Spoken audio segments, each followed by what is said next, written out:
jazzy theme song, hey?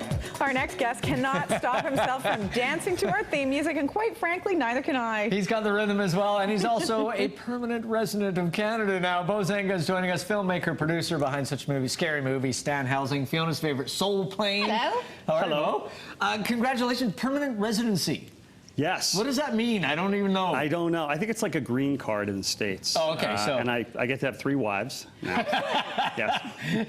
How many you got now? Just the one? Well, Just the one, but I get 2 Canadian. So wives. how does it work? Like, do Bonus wives. When you land in Canada and you've applied beforehand, or do you just say? Oh no, I applied. It took like 9 months. Yeah. I had to pay off a lot of officials. Of course, everyone had their hand big. out. But then when I crossed the border on Monday, they had me sign the papers and. Exciting moment for you? Yeah, it was. I mean, it sounds corny, but it was. Sure. No, it was. Well, I guess yeah, it really was. You know, I'm a true blue American. Now, when you get a Canadian citizenship, I know friends that have done that, and they had to write tests about, evergreen trees and such nonsense. Did you have to do that? I haven't. No tests. You just let you in. Yeah, just let us in. Exactly. They frisk you and you're done.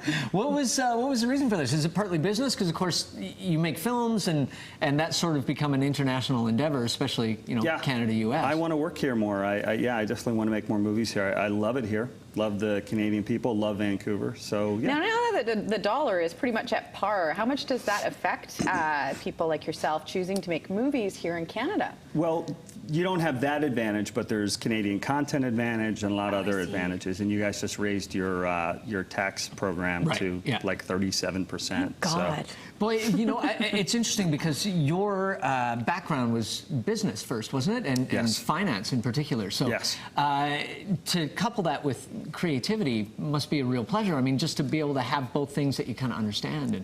It is. I mean, I think, too, it's like people don't have a business background, so if I'm in a meeting, they don't try to BS me about the numbers. Right. Distribution deals make sense to you instead of being arcane language. Now, we want to talk to you about a bunch of stuff, including Stan Helsing, which I guess is your most recent film that came out back in October. Filmed here in Vancouver, and you had our favorite Canadian in it, Leslie Nielsen. How did you get him to be in the film? I went to the set.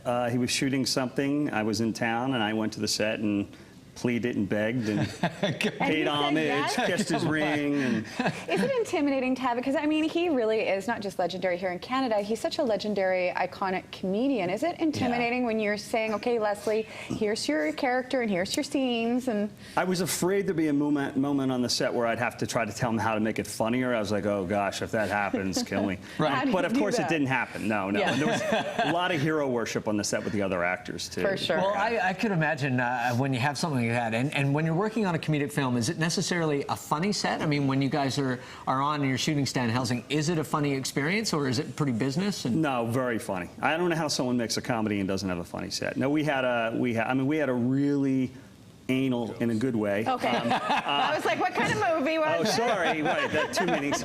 Our script supervisor's making sure continuity, and she was always like, oh, he had the bag there and he didn't have the bag there. And I was always like, comedy over continuity. Yeah. Right. The bum was right there in the scene. Now, there was something about a butt double or a butt scene you had to do. What happened? We had a butt double for Desi Lydic. There's a scene where Steve Howey's in a tube holding her legs. He sees under her skirt. He turns to the camera and he says, now's a great time for a reverse POV. And Zoink. We do it. So we had a butt double for her, and I was very sick early part of production, really sick, and they kept wanting me to go to the doctor, and there was no time.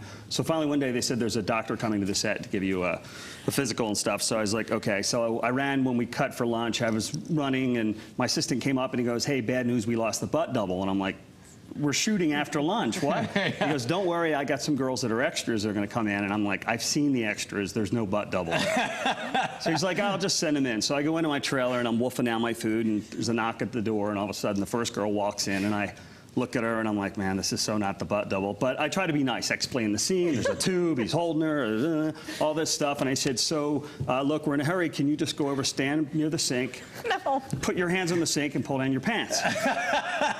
And she goes, I'm your doctor. Oh, no. Yes. It was my And made doctor. the same request of you. Yeah, right she said, after now it's your turn. Put your hands on the sink. Oh, good Lord. Oh, the film business. Yes. But you yes. found a butt double, I take it, eventually? We did. We found I called one of the brides of Dracula, and that's a whole nother story. But she happened to have a butt double with her. Oh, the film business. Oh, Well, yes. and when you look at the films that you've been involved with and you know, Scary Movie and all these things, I mean, it's sort of, you know, it's become a genre unto itself, that taking that spoof of the horror and sort of, you know, it's a fascinating idea, taking something that people are, you know, frightfully scared of and making them laugh at the same stuff. Yeah, I mean, that's basically the formula is, you know, people find like they're kind of ahead of the wave now because something that used to scare them, you know, they're laughing at. Yeah. So, Yeah. Right. Now, what's next for you? How do you stay ahead of the curve with what you're doing? I'm doing a romantic comedy called How to Cheat on Your Spouse and Not Get Caught. So, you know, just out of... Do you need a pen and paper? I got your pen and paper. Right. You're married to a good Canadian girl. You got to Yeah. explain that They title to don't her. care. They don't care. Canadian girl. She's the first wife of Well, three. during writing it, it gave me a lot of leeway. Like, you know, if she walked in and I was with a hooker, it was just like, honey, you know I'm working on this movie. Hello, research, Yes. closed door. Now apologize to Tanya and get the hell out. Are you writing and directing this one? Yes. Yeah. It's a lot of work. Yeah, it is. But, you know, I never had a burning desire to be a director. I just have a burning desire to protect my material. Right. There you go. So you Yeah. can boss yourself around. Yeah, and make sure it's bad when you write a joke and you're on the set and you see the director doing it wrong and you can't say anything. Oh, it would drive How you nuts. important is casting for you with what you do? I mean, when we're talking about your comedies like Scary, I mean, you've had some Stan great Helsing, character yeah. actors in your movies as well. But how important is that process to get the right group of funny people together? It's huge, and that's why I want to come back to Vancouver, and I'm honest about this. Our actors that we got from Vancouver were awesome. We brought Canadian our 4 people are leads up. funny. So funny. Steve Howie, who plays Stan, came up to me and he's like, it's like every day an all-star team. A guy walks in here I've never seen before. He's hysterical. We had this kid, Jeremy Crittenden, who played the altar boy. And he was just hysterical. Really funny. Yeah, Nice. really funny. We have to talk about a few other things because not only are you behind the camera, but Deep Space Nine, you played a character called Ace Off. Yes, I do. And we How just did want this to happen? show the That's picture. where you were I in think, Deep more Space than Nine. anything. But how did this come about? I started in business as an actor, and I got a job on Deep Space Nine. And, Nerd Heaven?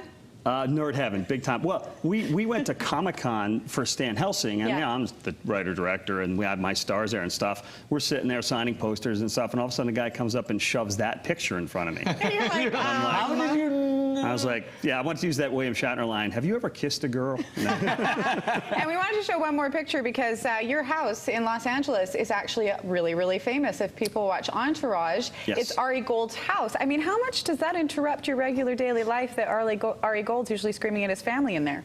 Less than you think. We all sort of disappear when they're shooting, although, you know, we can just go upstairs. But it's great for my family and I because in the morning we wake up and go out to the truck. And we eat all their food. Yeah, a You little have snack. craft services on location. Yeah. There you go. From my Smart office, thinking. I can see my daughter walking in with a T-shirt full of donuts all over. I love it. Well, thank you very Thanks so much for coming Can't in wait today for your and next visiting. movie. Great, and thanks. Mike is available to be a butt double anytime. Okay, We're going to take a break. That's And when we terrific. return, Forbesy, I need some help with this belt. you're hired. Thank my you. artist, Tico Kerr, right after this. Stay tuned. I can also do an ace off as well.